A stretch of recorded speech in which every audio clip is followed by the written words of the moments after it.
United States Ukraine da US dollar $275 million gi oigadaba weapon amadi military gi oigadaba mateng panglagani haina approve tawkhre asi Russia na leptana kharkib hariba region asida asum attack chatharkpadagi lorokpa khongthangni Ukraine na haukiba May gi tang 10 dagi horaga Moscow gi troops kayana border cross tawduna changlakibadagi kharkib ta lanthingna lakhibani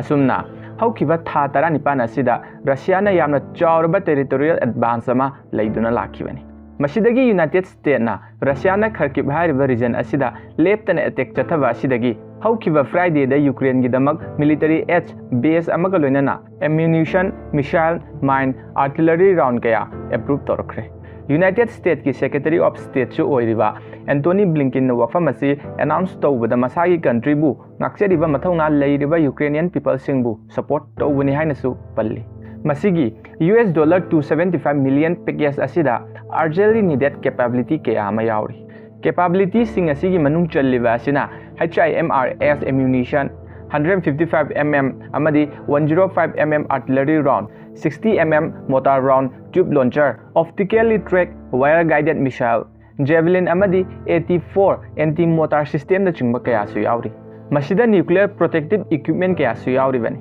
masida maru mayam gi oiba mod adu su phongdok piramu US na tawriba si achumbo oigedoribra